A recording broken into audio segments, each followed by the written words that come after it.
Hey, what's going on, everybody? It's Eddie Trunk here, along with my partners, Jim Florentine and Don Jamieson, and welcome to another episode of That Rocks, your weekly get-together with us, hanging out. We are live on YouTube Wednesdays, most weeks, Wednesdays at 7 Eastern, or, of course, archive for you guys to watch anytime you want. We appreciate you watching around the world and subscribing, and welcome everybody as we get ready to talk some rock music with you.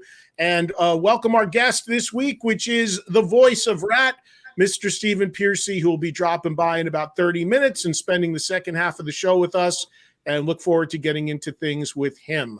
We'll start with Donnie Boy on the bottom there, at least according to my screen. What's going on, Don? How are you?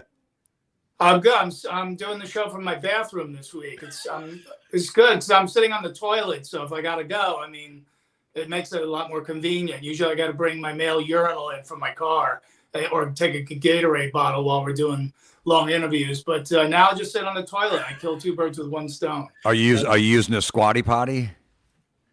No, I don't. No. I don't do that. I have perfect flow, Jim. No, that leverage is phenomenal. I don't know what's coming out of your ass, dude. You actually have that, Jim? Right out. Oh yeah, I got it. Yeah. What does it do? It just gives you a better, it's easier. Your legs are up higher, so it just fucking flies out. I'm not having a baby. I'm just dropping a deuce. I don't, need leverage. I got to hide it when I got a chick coming over. You know what I mean? Like, what is that? So yeah. Don, like that guy on CNN that got caught whacking his bag on his Zoom, you couldn't be doing anything below the screen, right? You may never, unless my phone falls off the stand, you'll never know. Is that your shower behind you? Yeah, that's my shower curtain. Yeah. So you go freshen up right when you're done too. You go right behind you. Nice. You're good. Nice. Yeah, I get done with this. I clean right up. I could see the Jergens in the corner. It looks a little low. Pull the curtain. Let's see what sort of hair product you used, Don. I got Pert. Yeah. I used Joboba. I got Joboba or whatever, but right. Yeah. What is that shower curtain? What's it say? Rock and what? And that's rock and roll, baby. Oh, all right. I thought it was like rock and vodka, like Rick Nielsen's thing or something. I don't know what it was.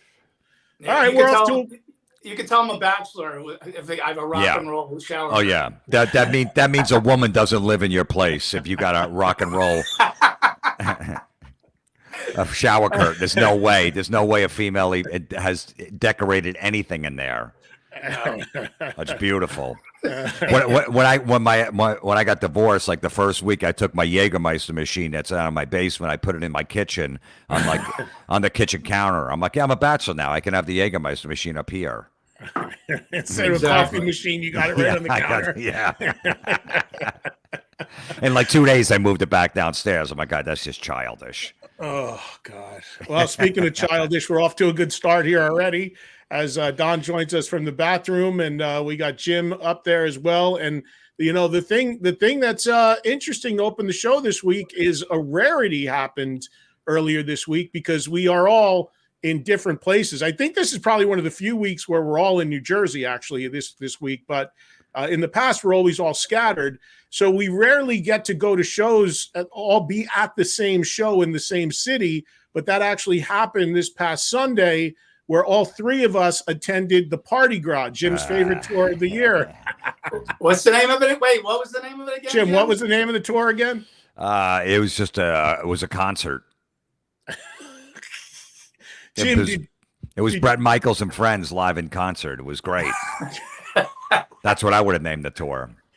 Jim, were you there when Starship played We Built This City? I was in the parking lot and I didn't even hear it. Someone said it's playing in the background and I just blocked it out. I just kept talking really loud, so I never heard it. Because I never saw any of Starship because lucky I wasn't in. They went on early, so I didn't see it because I would have been really aggravated. Yeah. Go ahead, Don. No, I was going to. We were still in the parking lot. I'm the one who pointed it out to Jim. Just to you did, yeah. But everybody on the comments on Facebook and I posted some photos and videos. They all want to know if Jim got any Parti-Gras merch. No, I didn't actually. I was gonna. There was a huge line at the end of the concert because I usually support and buy a T-shirt, but it was really and there was nobody in the parking lot selling them because I'll buy a bootleg too. But I didn't even see any of that. and they wouldn't have had that on there in the bootleg shirt. So I didn't feel like waiting on a line, so I didn't get any. Well, we all went. I went last minute because it was raining all day, and I left my place at the shore, and I drove by. So I was like a last minute addition, and I got there just as Starship was ending, and I actually got a chance to introduce Night Ranger, which was really cool, and then that rolled into Brett. But I saw Don at the very end, but I never saw Jim at all. But we were all at the show. And, outside of the name of the tour, which you see right there, and there's the shirt that Brett's wearing that Jim didn't get. Jim, I'm close enough with Brett. I could text him and have some sent to your house, so you can wear it next week on the show. I'll hang it in my closet with my other concert shirts. I'll just, it'll never be worn. It'll be in mint condition if it'll be a collector's item one day. But so Brett called into my radio show this week on Monday with Jack Blades, and he confirmed that this will be an annual every summer thing now. So you'll have plenty of chances to get the Parti-Gras shirt. If not this year, then next summer when the tour goes out. Look, besides the name, the show was phenomenal. I mean, Night Ranger and Brett is who I saw on all the special guests that came up. It was a great show. And which, was really strange is that Brett was so loud. Like Night Ranger wasn't that loud. I couldn't believe how loud. I didn't even bring earplugs. I don't wear them anyway. I go bareback. Like I don't wear a bag either. Yeah. So, but my ears were ringing for like 2 days afterwards. I'm sure your son will be happy to hear you say Please. that. He's not going to wear a bag either. Well, Jim, you got snipped, right? So you don't have to worry about nothing. Yeah, exactly. And plus, he's got good rhythm, so he'll pull out. So yeah, I got look. Night Ranger is always amazing. They really are. I told the story when I brought them on. The reason why I went out there is because I told these guys the story backstage, and then they're like, "Oh, you got to say that on stage." But I saw Night Ranger for the first time 40 years ago in New Jersey at Great Adventure. They played a free show. I was a kid right out of high school, just starting in radio, and I had I loved them from day one, and they're still awesome. They really are. And I thought Brett was great too. I mean, I'll be honest with you. While I was watching, I know how hard Brett worked to get this thing going. And of course, Brett was on with us here on That Rock. So go back and watch it archived if you didn't know it. But the guy started promoting it. I did a radio special with him last October promoting this thing. So he's been putting so much work into it. It's only like a dozen shows. So it was really a test run. But he said to me on Monday, he's definitely going to do it every summer. And I think it's great for Brett. I think it's bad for Poison fans who are hoping that Poison are going to do things because, he gets this off and he's going to rotate different people in. He's already doing it at Rock Island, which I'll be hosting early next year. And this one's got Lou Gramm and Dee Snider plugged into it. So he's going to do this as a revolving thing. And, I think it's wonderful. I think it was great. I enjoyed it. But I also think that knowing how much he's into this, he already does very little with Poison. This will probably make it even less if this really takes off. Well, needless to say, I had a great time because somehow I ended up on stage with a guitar around my neck for the last song, which was Sweet Home Alabama. But Brett hired a new guitar player. Pete Evick is his main guy, who's his musical director, but he also hired this guy Dean Kramer, who I've known for a long time. He's he came up in Hagerstown, Maryland with the Kicks guys and stuff, and Dean's a great player. And I was just standing on the side of the stage having a cocktail with Brad Gillis and Mark McGrath, and next thing you know, he's handing me the guitar. So I went right out there and just started jamming, and then basically everybody who was standing on the side of the stage went out and started either singing or dancing. The Impractical Joker guys came out there, Q and Murr, and they were chugging Jack Daniels. I think, Joe, I sent you some pictures if you want to put one of those up. I'm sure there was a technical problem where you didn't get the pictures from me, but your internet doesn't work in the bathroom, Oh yeah, that's right. I'm too far from the I've router. got them. Yeah, no, good. Well, they all came out at the end. The last song and sang "Sweet Home Alabama." So a lot of guys from Night Ranger, Jefferson Starship, yeah. Actually, I'm going to turn the music down so we don't have a problem. Yeah. Imagine Sweet Home Alabama playing. There's Mark McGrath. Steve Ogieri. Yeah, and Don's in the background. Someone hand them the guitar. I was watching from the crowd. Yeah, right there. Yeah. Nice. That's great. Look at Rockstar up there at PNC, huh? Nice. I tell you, Brett, the whole thing was super fun. Brett's voice sounded great. Steve killed the Journey songs. Mark, did his couple songs from Sugar Ray. Mark was great. And, Mark's a good time, man. He's a fun guy to hang out with. Mark is funny as hell, and I've gotten to know him over the years. But I talked to him. He was having some drinks on the side of the stage. We were talking for a while, and I told him, I said, "You got the gig of the century here. You go out and play 2 songs. You're on summer vacation for a few weeks because the tour is only like 12 shows. You go out and do 2 songs, get to drink, hang out, no pressure, no band, no nothing, by yourself." I'm like, he's like, "I'm loving this. It's the best." He's like, he's awesome. Steve was cool. I talked to him for a little bit. And you mentioned Pete, big shout out to Pete Evick, who's a friend of all of ours. And he is, he's been Brett's music director for a long time. Pete just put out a book called MTV Famous, his second book. He has a line of candles, and he runs the band for Brett. He's, we love Pete, so it's good to see him up there on the big stages as well, rocking. So good stuff all the way around. We had a good time there and great vibe. Everybody, you even saw it in that clip. Even the ushers were like dancing into it. I told Brett, I never saw that before. Like, I know Brett pushes out like nothing but a good time, party vibe, all that. He, being honest, he really did capture that backstage and in front of the audience. So that was really cool to see as well. I think this is really going to be an ongoing thing for him that's going to evolve and grow, and he's going to just keep working. Yeah. Hey, put Mr. Russo put up the Impractical Jokers photo, because Murr posted this on his Instagram. But those guys were going out, man. They were slugging down Jack Daniels. They were passing around the bottle on stage. I mean, it really was. They had fans coming up and singing on some of the songs. Yeah. Yeah. It was so cool, man. Such a good time. Yeah, it was great, man. Good show. All right, so let's do our guest is Stephen Pearcy today. Of course, the voice of Ratt. Ratt, unfortunately, does not exist as a band anymore. The closest you're going to get is Stephen, who does a ton of solo shows and plays all Ratt songs. There is a new Ratt box set that just came out that I have right here. This is a little bit of a glare there, but it's all the Atlantic records, the 5 Atlantic records in one box. There you go. There it is laid out. There's a vinyl version of it as well. I've got my preferred CDs here.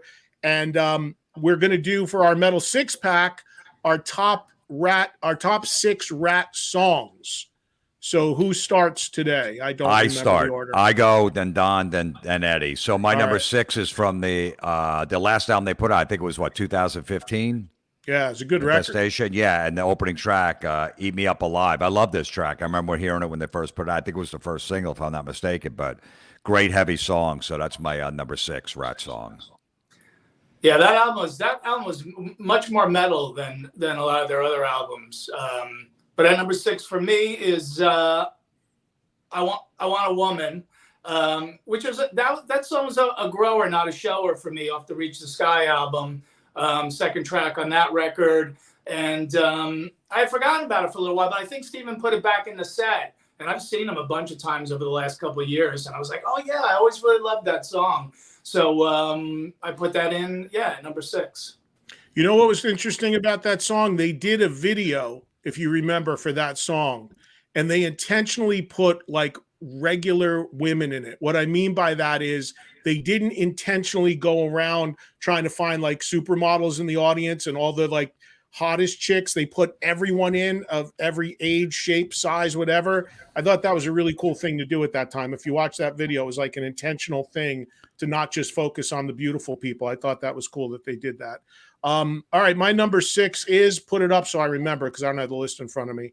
Oh, this originally was on the Point Break soundtrack, and then later went on one of the actual Ratt records. I forget which one, but Nobody Rides for Free. Great song that was originally on that Keanu Reeves movie. Keanu Reeves, by the way, announcing he's going back out with his band Dog Star after 20 years. but that is a great Ratt song, one of my favorites. A really cool, kind of different song for them. Yeah, well, I wonder, Keanu Reeves just all of a sudden announces his tour when the writer's strike hit and the actors strike. So they're all going to be all the actors are going to start going out and doing stand-up comedy if they can, or with their bands or whatever. So that's I why didn't he's realize doing that, but that's a good point. Yeah. Okay. Number 5 for me is the closing track on Out of the Cellar record. I love this song, "Scene of the Crime." Very underrated, solid, and I have that 45. I'm pretty sure. I agree. That's an underrated track. I wanted to ask Stephen about what he thinks are some of the underrated ones, because I agree, Jim. I think that one is. But my number 5 is "Loving You Is a Dirty Job." And, great song. That song is so kick ass. I love the way he sings the title. Even I'm the man to do it. He's just got that, man. He just puts his balls into it. Great track. It's that's off the Detonator album right there, and kick-ass tune. That almost made my list because I do love that song. The bridge in that song is great. The hook, that's kind of like a semi forgotten Ratt hit. I think you don't really hear about that one all that much, but it's a great song. All right, my number 5 is "Dance" from the Dancing Undercover album. Again, kind of heavy, crunchy tune, and just comes in and slams. It's got a great drums. Blotz lays down a great pocket in that, and just always love it. Just always find myself gravitating towards that track a lot when I pick stuff to play on the radio from Ratt. So "Dance" at number 5. Number 4 for me is "You're in Love." I mean, great song, friggin' hooky, crunchy. I love this. That's on the second record, if I'm not mistaken, right? Oh, yeah. Yeah. Invasion of Privacy. But yeah, "You're in Love" is my number 4. All right, my number 4 is Way Cool Jr. And man, that is so Stephen in a nutshell right there. Like, even if you text Stephen now, and go, "Hey, I'm here at the show. I'll see you afterwards." That's what he'll type back to you. Way cool. That's what he wrote to me when I sent him the link to come on in 10 minutes. Right, exactly. He does. So, I just, it's a cool story in the song. The version, I like the studio version, but the version that I really love is when they did MTV Unplugged, and they did a really killer version of that on Unplugged. So if you haven't heard that, check that out. And I love that ascending scale, that da-na-na-na-na-na-na-na. And Stephen sings over it, and that's not easy, to sort of put the vocal over that scale that DeMartini lays down. But great vocal performance overall on that, and all the instrumentation. There's horns on there and everything on the studio version. Really cool. And that opening part, I mean, super bluesy. Warren doing that whole open to that song is really, really cool. I think that was kind of like their Ragdoll. You know how Aerosmith was huge with Ragdoll? That was kind of like their answer to that, I think. Yeah. Whose turn is it? Ed, you're number 4 for you. My number 4 is "Lay It Down." I mean, that opening riff is just monstrous. And again, the Blotz secret weapon of Ratt, that pocket, that groove that he lays down. Warren, of course, sounding amazing, and Juan and Stephen singing, those voices blending together with the chorus on that. And who could forget the video with the Playboy centerfold Marianne Gravatt in it with the little kid? So it's the whole thing right there. It's awesome. "Lay It Down" at 4. My number 3 is a song, You Think You're Tough. That was off the Ratt EP. That's how I discovered these guys, the EP, when it first came out, before even the first album. I love that album cover with the rats going up the girl's leg and stuff. Back for More on there. That's when I totally got into Ratt, and this is a great song. You know whose leg that was, Jim? Who? The late Tawny Katane. It was? Oh, really? Yeah. Before David Coverdale, she was dating, I think, Robin Crosby, and that was her leg on the cover of the EP. And those were real rats that they hung from her stockings because there's no CGI then. We should ask Stephen about that if he was at that shoot. Because that's a trooper for a woman to let hang real rats off her stockings for an album cover. Yeah. Anyway, that's my number 3. Don, cool. Right? My number 3 is a deep cut, Dangerous but Worth the Risk. It's the song that closes out the Invasion of Your Privacy album. And it's just That song is just proof that how good Invasion of Your Privacy is. That there's not a weak song on the whole album. So that when you get to the last song on the record, a lot of bands they throw the weakest song at the end. Not Ratt. Dangerous but worth the risk. Really cool, and I think underrated song. Just in their catalog in general. All right. This is me, right? Yeah. Yeah. Wanted Man. I mean, again, I just think so many people forget how many unbelievable songs Ratt have that still hold up. And this is from Out of the Cellar, the debut album, the opening track. And, again, there's the open, how cool it is, the power chords. It's so heavy. It's just awesome. It just sets the tone. First song, first album, it just sets the tone for everything Ratt was. So I put that at number 3. Is that Tony on that cover there? I think so. Yeah. Okay. Yeah. Okay. My number 2 is Lay It Down, like Eddie's, I think, number 3 or 4. Just a great song. What could you say about it? Eddie already said everything. So it's your turn, Don. All right. Then I'm going to go Round and Round. That's the song that really started it all for those guys. And of course, we remember the video with Milton Berle, the whole thing already. What? No doubt the biggest Ratt song. It just missed my list, even though it's rare that the biggest song from a band is a song I actually like and still like, but that would be one, but it just missed my cut. Anyway, what's my number 2? Let's look. This song kicks so much ass. It is from the Dancing Undercover album. Heavy, fast. This was super tough between this and my number 1, because this easily could have been my number 1 too. But Body Talk at 2 for me. My number 1 Ratt song, Back for More. Originally heard it on the EP. They put it on their debut, but phenomenal song. That's what hooked me on Ratt in 82 or 83 when the EP first came out. So that's my number 1. Yeah, that one didn't make it on my list because I felt like there's songs that kind of canceled each other out. I mean, we only have room for 6. So instead of Back for More, I put Round and Round. And then for my number 1, I had to decide between Lay It Down and my number 1, which is You're in Love. It's the album opener on Invasion of Your Privacy. I mean, that album kicks in with that it's like a razor sharp riff. It's the minute you hear it, man, you're like into it already. Stephen opens pretty much all his shows still to this day with that song, and it really sets the table for what you're going to hear afterwards. So there it is, my number 1. I got the same number 1 as Jim. Back for More. It was tough between Body Talk and Back for More for me, but I just love everything about Back for More. It's got I love it opens kind of softly, just the setting it up, and then all of a sudden it goes into that killer groove, and then even during the solo part, it's got that groove that goes back that they always kind of rock out to. Just a timeless, great song, probably my favorite Ratt song. And that's why it's at number 1. That image there is obviously for what they called one of their tours, because it credits Carlos Cavazo, who had nothing to do with the original song, but that was obviously, they called a tour that at one point. But anyway, Back for More is from Out of the Cellar is my number 1 Ratt song.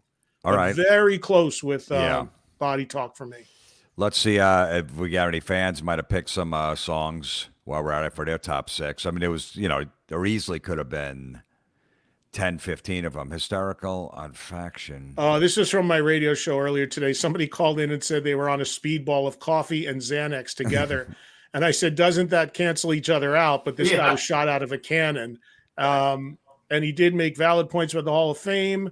Foos were a product of Dave Vince. Yeah, we did this thing all week on my radio show about the last 2 days about bands that the biggest snubs for the Rock and Roll Hall of Fame. And that guy called in and made a big case for Weezer, which was not crazy. Wow, you should know by now, number 1. The Morning After from the first record. I'm Insane from the first record. Lack of Communication, great one. You know which one I almost had that was a tough cut from the first album, In Your Direction. That's riff, the main riff in that song is so heavy. Mark's got Want a Man, You're in Love, Body Talk, Dance. Yeah. Yeah, Slip of the Lip could have been in there. Christopher had that one in there. Wakefield Jr. Mm-hmm. This might pick a week for you guys to check out. A band is called Five Horse Johnson. They had 8 albums out. Unfortunately, they broke up around 2017. But the songs that got me into them is Mississippi King, Spillin' Fire, Jake Like. But never heard those guys. So I'm surprised they had albums out. I have a 5-inch Johnson. I don't know what 5 Horse Johnson is, but that's pretty good. And I'm in the bathroom right now, so you never know where cool. it is. Way cool. Jim Flo, Goat, Ratt song. Greatest of all time Ratt song. All right.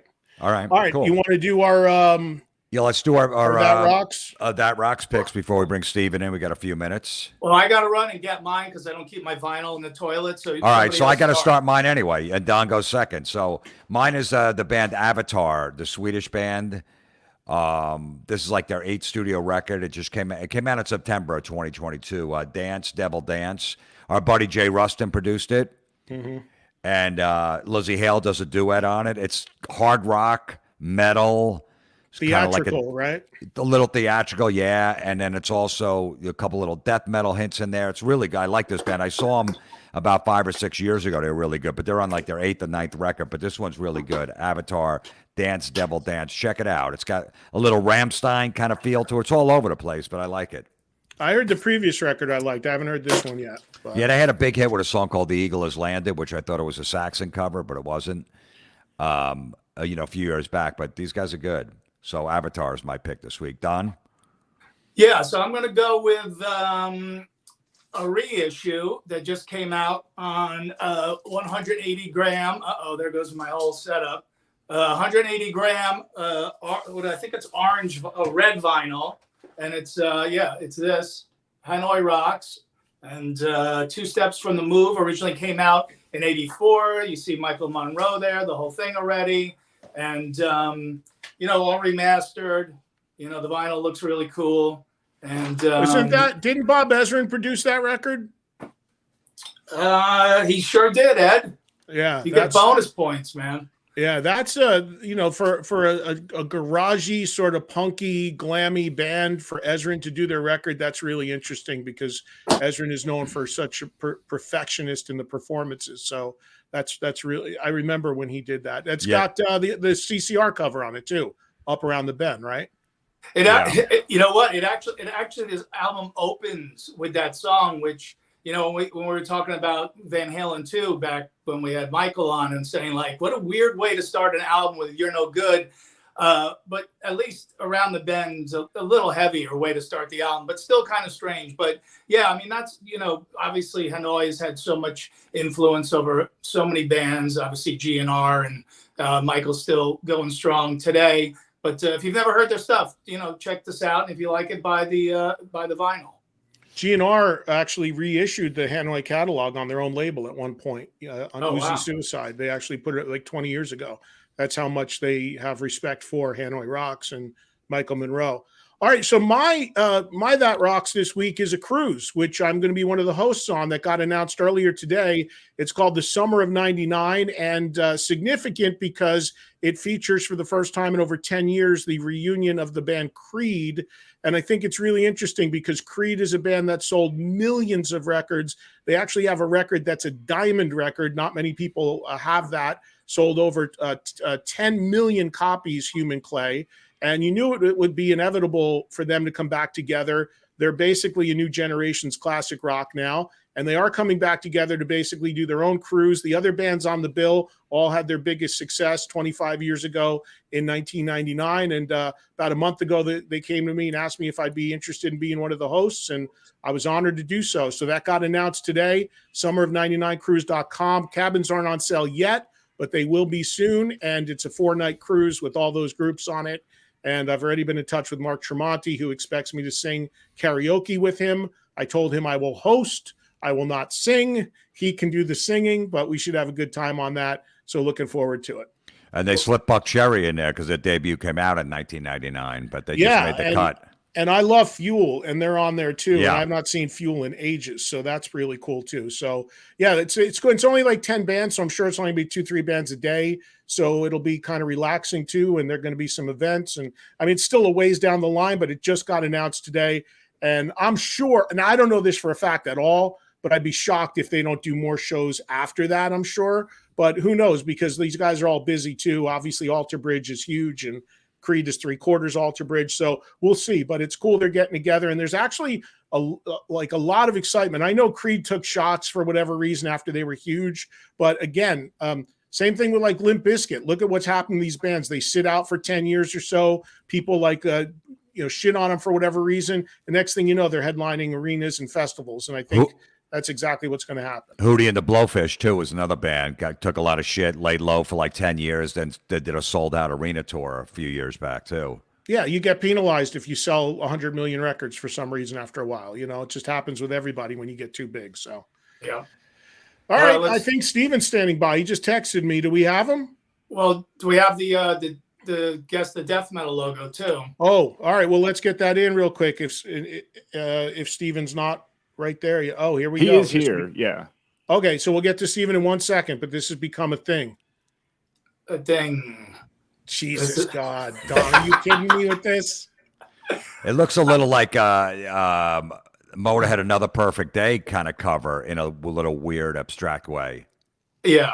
Oh, You're right, This is a Jim. tough one. God. These guys have 2 full-length albums out. I'm not even sure where they're from. They haven't put an album out in a while.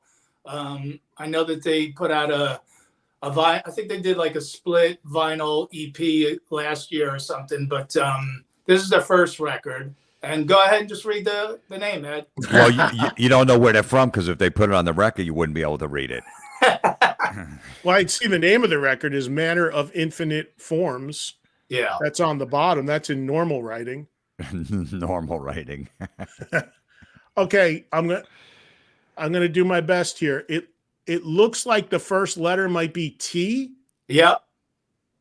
Okay. Maybe Torn. Is it It's a good T-O-R-N? guess. It's a good guess. It's not right, but Toto. T-O-T-O. you got T-O right.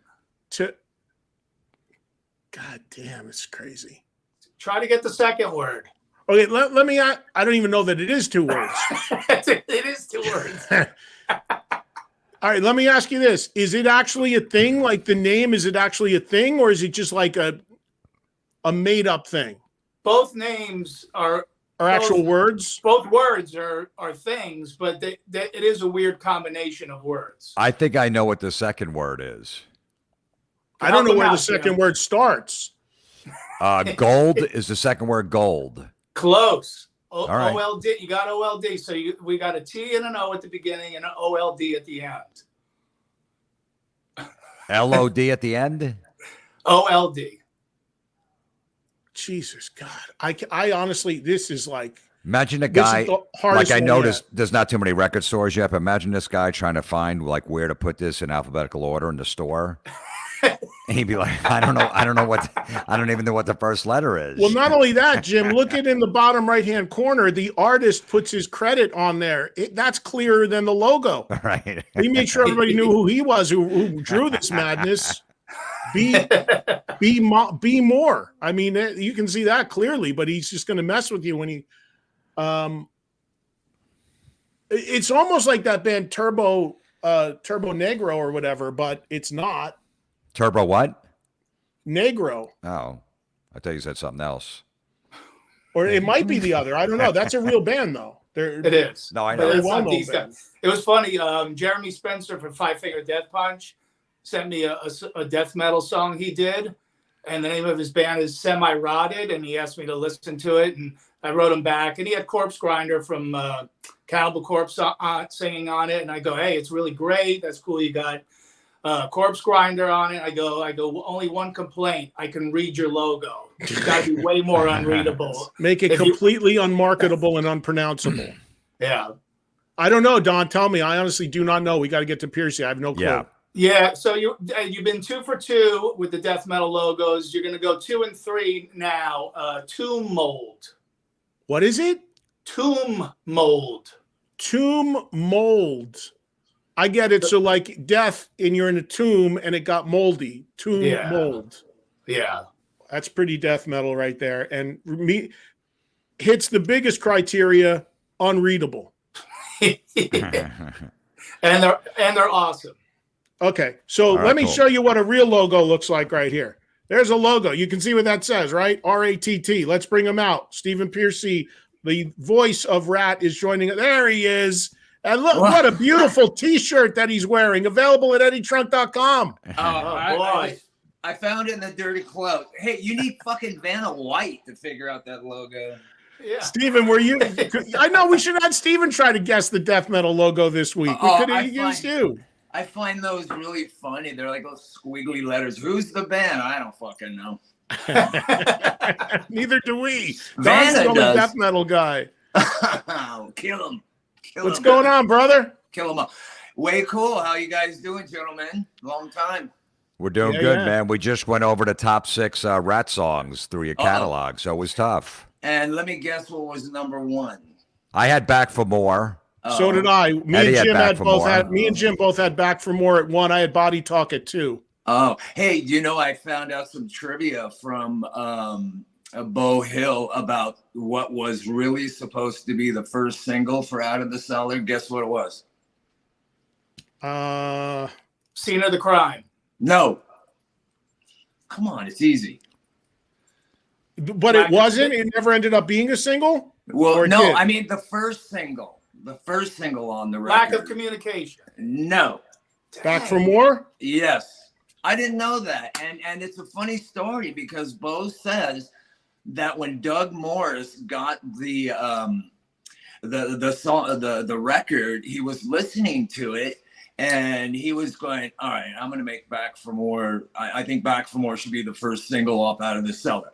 And he said that his kid, who was like about 6 or 7, Doug Morris, president of the label, was 6, 7. He kept running around the house going round, round, round, round. And Doug goes, the song's Round and Round. So His kid picked your biggest hit. yeah, right. And I just found this out. I thought it was fucking cool. Anyway, yeah. Yeah, it is cool. You know what Anyway, I what's love In cool- Your Direction on this record. That Well, riff thank in you. In Your Direction is killer. Well, a little trivia on that. I wrote that song for Mickey Ratt in like 1979, my friend. Wow. And it popped its head up around there. Same with like Top Secret. I'd write these songs years ago and they just, find their place in time. I think there's something along the lines of writing. There's something I want to share with this audience that Stephen and I have talked about that I never realized, and I don't think a lot of people realize. So Stephen and I, and Don, you know him too. We have a great mutual friend, Ron Mancuso, Yes. in Vegas, a great studio, great producer, great musician. And he's been doing some work with Stephen, writing and working on stuff at his studio there. And so Ronnie called me up one day and I said to him, hey, how's it going with Stephen? And he goes, it's great, man. He's great. He's sharp. It's great. He goes, but you know what's great about Stephen? He goes, that nobody knows. I said, what? He goes, he's a great guitar player. I said, what? He goes, yeah, man. He goes, when he plays, he writes these riffs. He goes, and as soon as you hear him play them, you're like, that's the Ratt sound. And I never knew that, man, because we never saw you actually play guitar on stage with Ratt. Well, I actually did play guitar for a minute on stage. I think it was on not the Infestation tour. It was the record before it where I fell off stage and broke my knee. And that wasn't because of intoxication. I came out and played rhythm guitar half the set. And then, Warren came out, Warren was playing, but we had this keyboard player. It was a fucking mess. But I played guitar then for a minute. Yeah. Yeah. Well, I've been playing guitar since I've been like, 15, 16. I play every day. I write every day. There's not a day that goes by I don't write or do something, It's a habit. Stephen puts up little clips of him jamming on his Twitter there. So that's always cool. Always love to see Pearcy, working the fretboard a little bit. Yeah, I'm about to today. I'm going to put up something that's been in my head, a song I wrote, once again, called Limitations. I wrote for Mickey Ratt, Chris Haggard, rough cut guy, and he knows exactly what I'm talking about. But it was in my head the other day, and I was telling Christy, this song's been in my head. I'm going to go play it and see if I remembered it. And I did. So I'm going to put that out and see. It's fun. Hey, Stephen, we were talking earlier about the first EP with the, I guess that was Tawny Katane, Eddie told me on the cover. So those were real rats, and she didn't crawling up her leg? Yeah. Were you there? Were you there for the photo shoot? I was, Robin was on one side, and I was on the other, and Neil Slowsour, who we all know, brilliant Neil. And we called Rats. And we had this idea, let's just throw rats on her leg and Tawny's a sport, she'll do with it. But the trivia, then again, here it gets even better. We came in with 5 rats. At the end of the day, there were 6. And in the photo, if you really look at it, there's a 6th rat. And we call him Marshall Burl, our manager, way down at the bottom. Wait, so you can rent rats? You can rent rats? Just living there that morphed into the other rats. Yeah, right. You can rent rats in 1983. 1983, I guess. Right. Yeah. And she was cool with it? She was okay with it? Crawling on a leg? Way cool. We were going to use somebody else, and it was like, fuck that. Let's just call Tawny. She's a sport. That's Rob. That was Robin for you, Hey, Stephen, we know that this is out now, and this is the new Ratt box set of all the Atlantic years. I have one, too.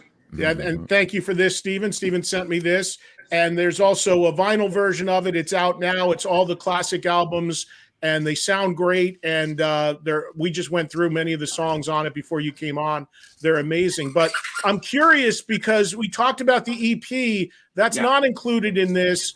And that's kind of become this elusive thing that fans are trying to get again. Do you have any plans, or is there any plans to be able to get ownership of that and re-release it?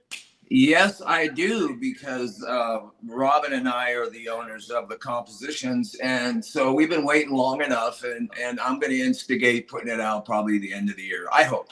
So we'll see. And I want to release it very limited on vinyl, and that's it. I'm going to release a certain number, and that's all you're going to get, kids. So when it comes out and you hear about it, that's it. It's out there anyway. So I still have my vinyl copy of that. There's 3. There's 3 different versions. Name them. I don't know. The one I have only has 4 rats. No, there's on the EP. There's the Time Coast original Red Jacket one with the train on it, and then there's the Music for Nations one, and then there's another one, European version with You're in Trouble on it. I don't have the European one, so I'm not sure which one. I haven't seen it in a while, but I definitely have that one. Speaking of the early years, Stephen lives in Vegas. I'm there part-time. Stephen was at my place a couple weeks ago and did my radio show. And then our mutual friend, Brian Slagle, dropped by while Stephen was there because I didn't even know this till Slagle said it, that the original Metal Massacre that Brian put out, Ratt was a part of early on. Yeah. And there's a song on it, which is amazing. Yeah. Tell the World. Yeah. And that was crazy, because I really wanted to know from him, why'd you want Tell the World when, it's a heavy record? You have Bitch, Thurathungal, Metallica, and then he loved Tell the World. I go, fuck, I had You Got It, Sweet Cheater, all these songs that I had written that are just like wham, bam, bam. And anyways, Tell the World is on there, but it doesn't have the OG members. It's only Warren, Robin, and I. And the drummer was Kurt Meyer from Salty Dogs, and Matt Thorne, who plays bass in my solo band, who's been a Ratt bastard forever, part of Ratt. So he's out on the road with me right now. Hey, and we were talking about some of the underrated songs, Stephen. For you, which one, because I think the Chain Reaction, Scene of the Crime, there's a bunch of them. Which ones for you are underrated classics? Well, I like Chain Reaction. That's good. God, I'd have to go through them.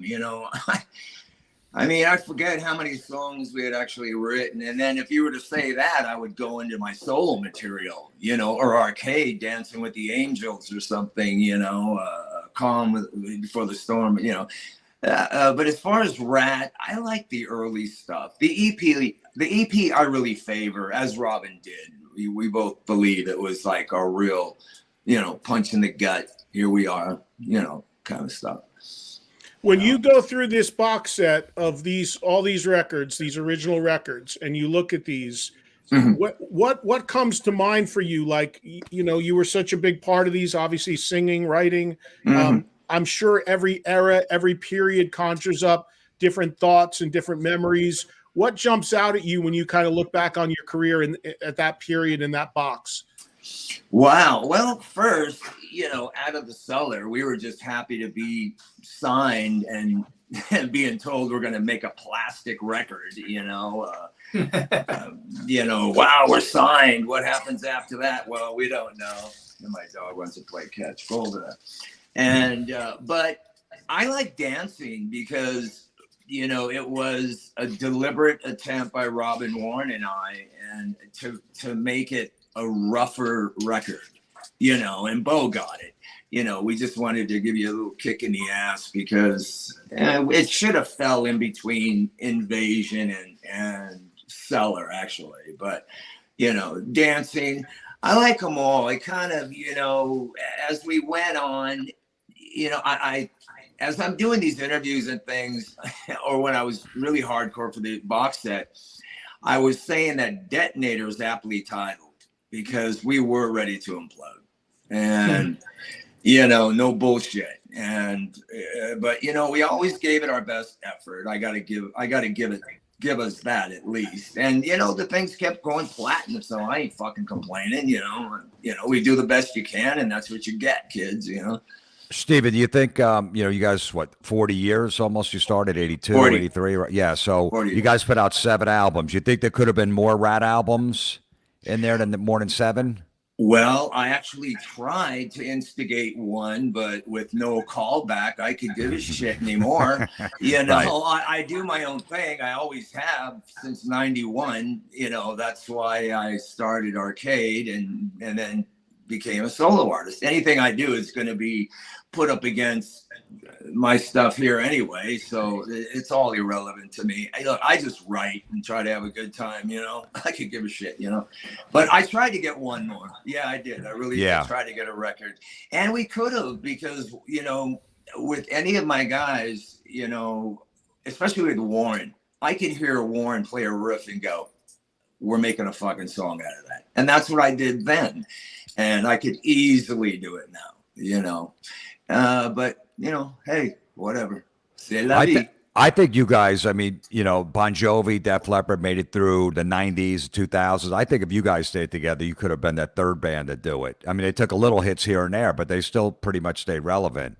Yeah, we could have, but, I'm going to make this very clear. Without Robin Crosby, I see anything else after this is fucking irrelevant.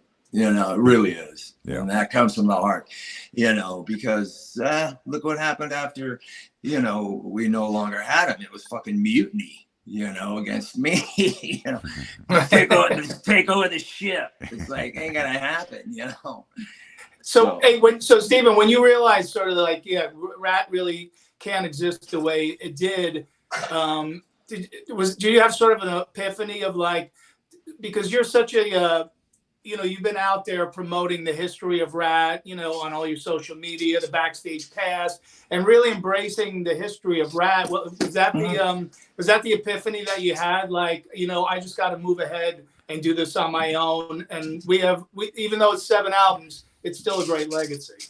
Oh, of course. I'm very proud. And I think that all of the guys should be. I don't know why some of them aren't doing shit, promoting it or any, whether somebody wants to talk to her or not. I'd be jacking off all over this, man, if I was that.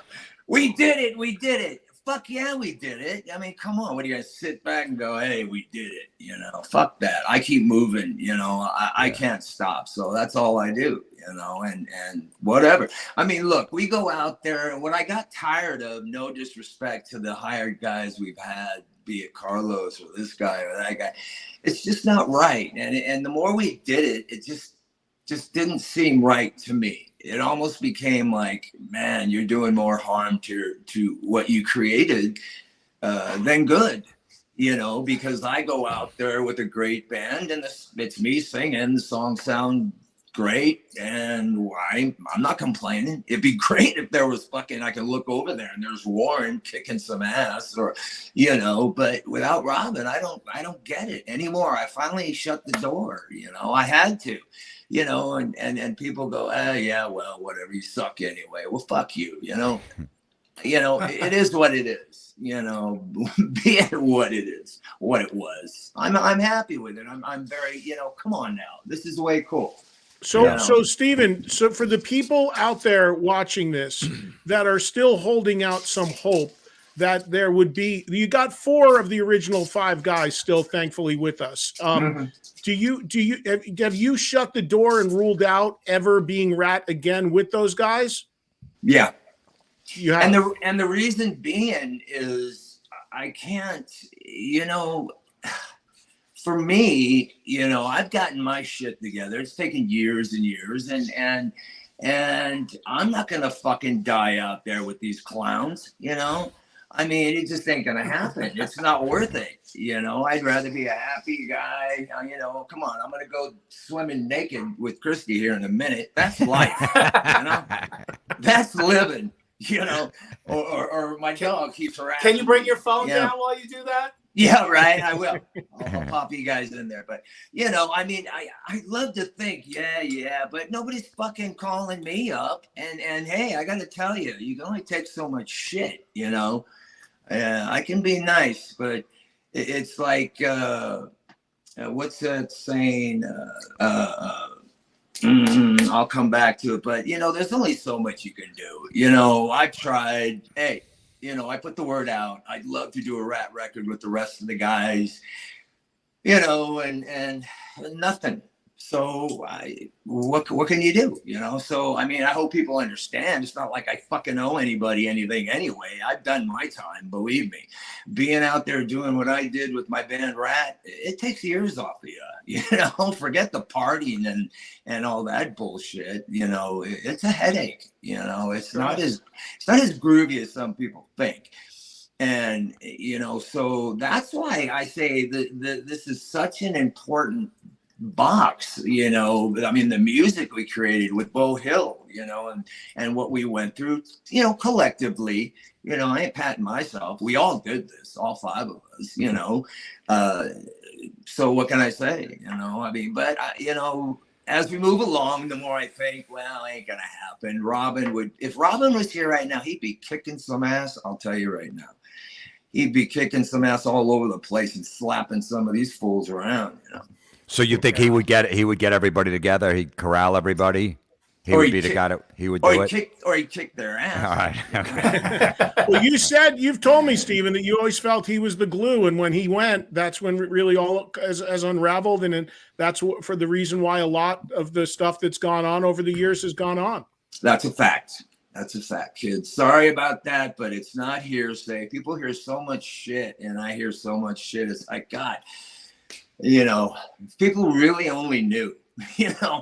And as Marshall Burl told us a long time ago, you know, what we do is a dangerous occupation, you know, and he's right, you know, he was right. Well, go ahead, Don. I was just going to say, like, if people want to really get into that kind of stuff, Stephen's book, man, I got to say, is Stephen's book is super revealing.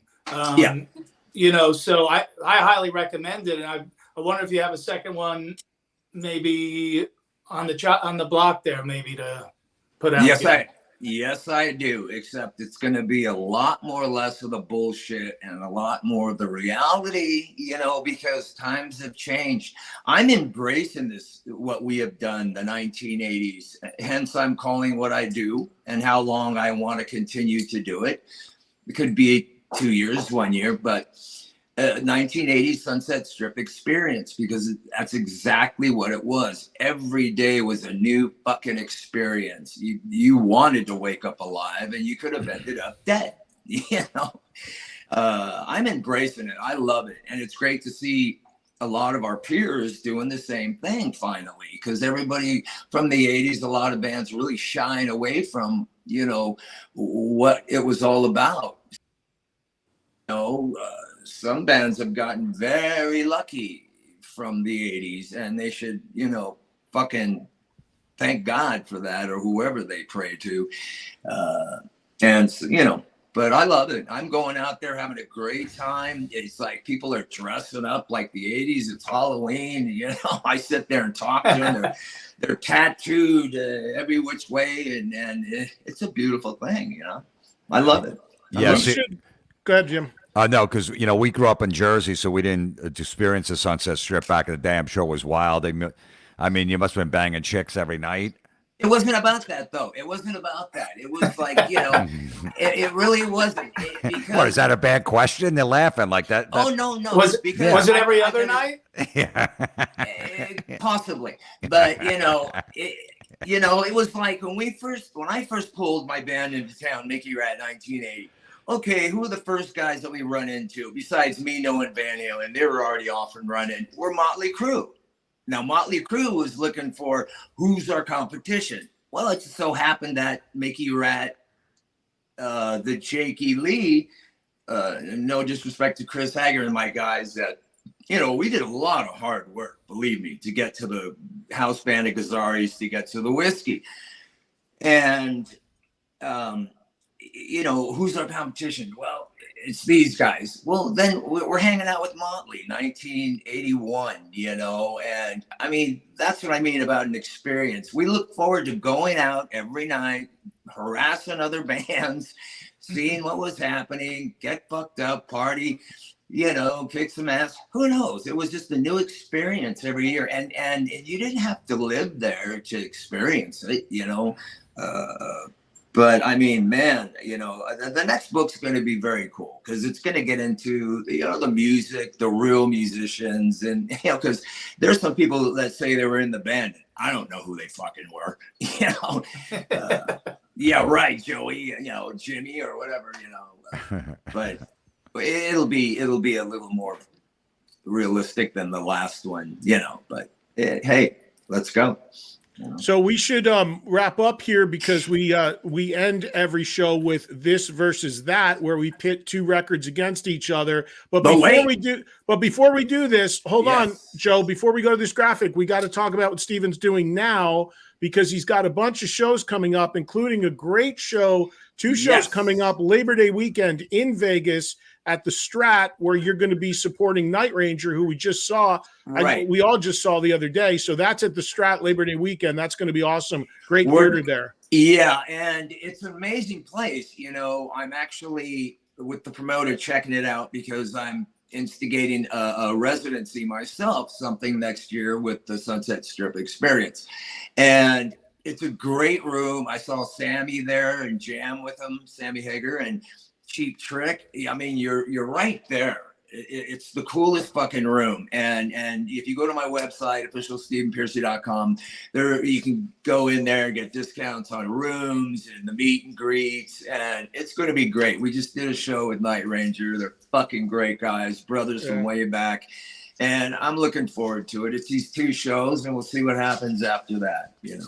And you're out pretty much. I mean, you got a killer band. For people that don't know, Eric Ferrantino's been there forever. You got Johnny Monaco. You've got Scotty Coogan, who sings as well amazingly and plays great. I have Matt Thorne, the original Ratt from back when, and actually co-writer back for more, pronounced the most. But, and you're giving people exactly what they want when they come. There we are. That was in my place in Vegas not too long ago. Yeah, but you're doing you're bringing you're giving people exactly what they want. You're giving them all Ratt songs, man. You're just playing the hits. Well, it's the Sunset Strip experience, my friend, and we've got some more stuff lined up. My company, Top Deal Entertainment, and I'm looking forward to the next year or two. We'll see what happens, a concert series, because you know what? we all have our end day eventually. Let's all thank somebody for us existing today, because you never know what tomorrow brings. And I got to tell you, there's a lot going down. Bands are dropping left and right from our genre. And as long as my hair sounds good, I'm fucking out there ratting and rolling. Hey, awesome. And real quick on that note, before we go to this versus that, because you touch on a serious and important thing, you've been through a lot, man. I mean, your battles with the sobriety, Thanks. Your knee replacements, your surgeries, you've had a lot of stuff over the decades, but you appear super healthy. You sound great. You look great. How are you now? I mean, overall, your health, are you good? I'm good. I'm being taken care of very well. And things are good, but I can't beat myself up. There is like D Snyder says, if you can't go out there and give them exactly what you're supposed to, think about it. And when I heard him say that, I really did start thinking about it, because the other day my knee was hurting and I'm going, oh, fuck, if I fuck up this knee replacement, that means I'm being really heavy duty on it. But I don't give up that easy. I'm going to finish out the year and hopefully do this residency. And we've got some things in store. That's all I can say. And they're really cool. And they embrace the 80s, my Sunset Strip experience, and we're good to go. And it's all good. I'm good. Thank God, Good, good. Hey, I'm going to put Jim and Don on the spot here real quick. Now, I don't know if did either of you guys hear Stephen when he was on the radio show with me a couple weeks ago? No. I did. Okay. You did, Don? All right, then I'll leave. Then don't answer this, because then I'll ask Jim, because you'll know. So Stephen, I always thought, and Stephen, we're going to talk about you here for a second, but I always thought Stephen was a really cool, different kind of front man. Like, he wasn't the typical front man of that time. He had this cool motion on stage. He looked cool. He dressed cool. It was always a little different, right? And I could never understand where the influence was coming from with him, as to who he was kind of channeling, taking from the pop world, bringing into hard rock as far as his style and the way he fronted a band. Jim, he told this story on my show. Do you have any idea when you think about it? I'm trying to think. It's got to be not a rock artist, a pop artist. Right. So somebody probably from the 70s could be. No. From that era, from the 80s. Oh, from the 80s. Yeah, a little earlier maybe, but right around the same time. Don't drink, don't smoke. What do you do? Don't drink, don't smoke. Oh, that's shit. Who is that? Don't drink, don't smoke. What do you? Madonna. Madonna. Tell him, Stephen. She's beat the shit. Adam Ant. Look at him and think about how he looks and moves and everything, and then think of Adam Ant. Well, Duran and Adam Ant. Duran too. Wow. When Robin and I were trying to put a visual together, like way early on, like before Bobby and everybody else we couldn't quite hit it, because like I say, we were hanging out with Motley. They're on fire and leather and stuff and shit, and me and Robin are going, well, we want fucking girls at our gigs, man, and here I'm hanging with Eddie and Van Halen. We're going to their gigs going, I got it. And we go, well, we like fashion, and we know chicks love the fashion and shit. So we go, we're going to become cement pirates. And that's what we did, He's the hard rock Adam Ant right there, or the hard rock Simon Le Bon. I still see Madonna. Oh, yeah, right. Without the new ass. The new face. Or the face. Oh, God. All right, let's do the this versus that. Put it up, Joe. Here we go. Uh-oh. It's needless to say, I mean, this is brutal, but album 1 versus album 2, Out of the Cellar versus Invasion. Jim, why don't you start? Yeah, Stephen, you'll go last. We'll get our picks. And I'm gonna go with Out of the Cellar. I mean, it's just opening track, Wanted Man, closing track, Scene of the Crime, Round and Round, lack of communication in your direction. Invasion of Privacy is no slouch, but I'm going with the debut. Ooh. All right. Who's next? Don. All right. Well, Jim, looking that Out of the Cellar, that's what brought those guys to the mainstream. The huge hits, Round and Round, Back for More, Wanted Man, the iconic videos on MTV, but they stepped it up another notch, songwriting wise, production wise, and I still have my original copy. Don't even ask what that white stain is on there. But for me, that's Marianne Gravatt, right on the cover, Stephen. That's the Playboy centerfold, Marianne Gravatt, right? Yeah, it is. And my production, I kind of set that whole scene up actually. And she was in the video too, if I remember. Yeah, she was. Yeah. And this is the Ratt album I've had the most sex to. So I'm going with to the cover. To lay it down. I didn't say anybody was there. Yeah, to I the had cover. a lot of sex to that album. So that's my pick. Invasion of Your Privacy. Ed.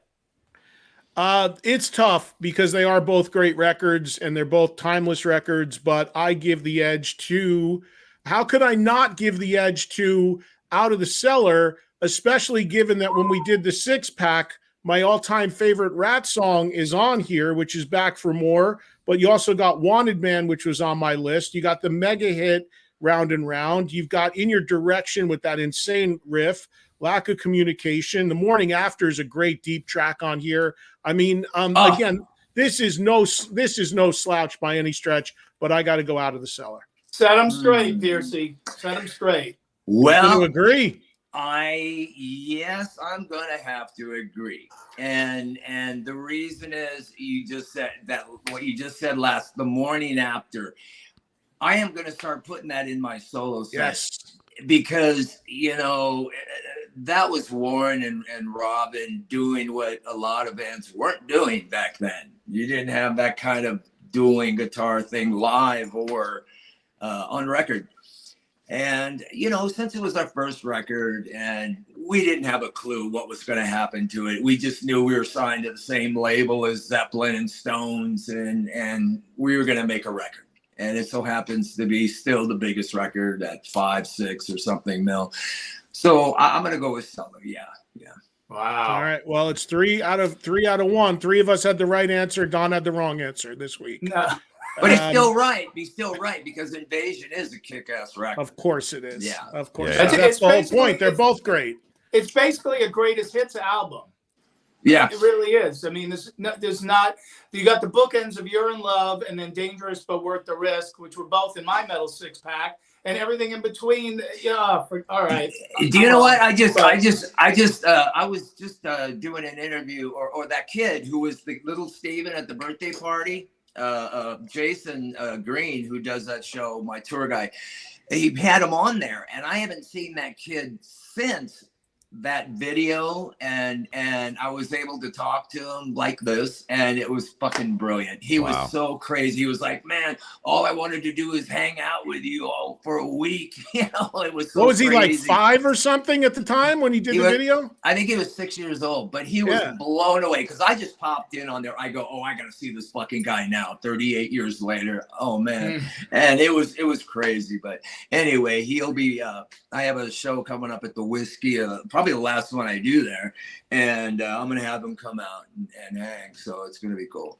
Wait, why do you say it'll be the last one you do there? Are you gonna retire or you don't want to play there anymore? No, I'm not retiring. No. People got that. When I said that last time on your show, people gave me all this shit, everything from good to like, don't do that. And I'm like, but no, I'll never do that. But I just, there comes a time, and who knows, hopefully nobody takes me off of this twirling ball, we call it, anytime sooner. But the Whiskey it's home sweet home, and I can only go back there so many times. So I'm calling it a day there for that one, unless the band, Robin comes back and we have a little party, that's it. We all wish. Yeah, for sure. Hey, buddy, thank you so much for taking the time to do this with us. Thank you, again, guys. everybody check out the box set, which is out now, of all the classic albums. Look for Stephen on tour with his band. It's the only place you're going to hear Ratt and Roll done live, and they do it well. And if you happen to be in Vegas Labor Day weekend, hit the Strat and see him with Night Ranger. That's a killer double bill. Yeah, that's going to be an amazing show, you guys. September 1, 2 at the Strat, and I might be hanging out there. Residents will see 2024. Thank you, guys. Love you guys.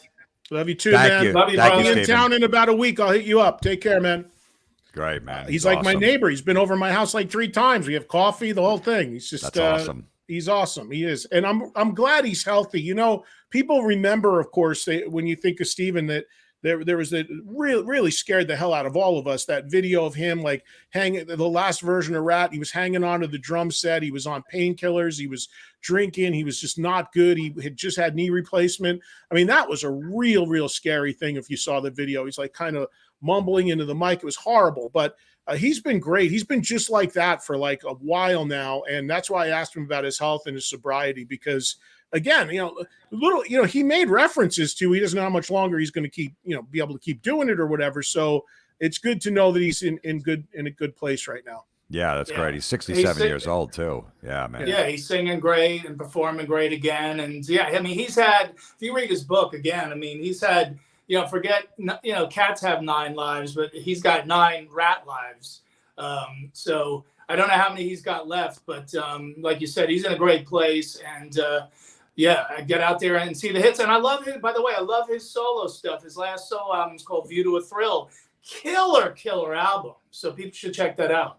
And that band he had with Fred Coury, Arcade, was real good too. They had a couple real good records. So there is some stuff beyond Ratt, but he knows where his bread is buttered. If you go see him live, it's all the Ratt songs that you want to hear and some deep tracks in there as well. And, I always thought, that's why I talked about that story about what he told me about Adam Ant being an influence on his look, because if you think about it, I always thought he was a very cool frontman, but he wasn't like the rest of the frontmen of that time that were just over the top and arms raised and like, just real forward. He just kind of had this swagger, and he still has it. He's still that rock star when he goes on stage, still dresses the part, still looks the part.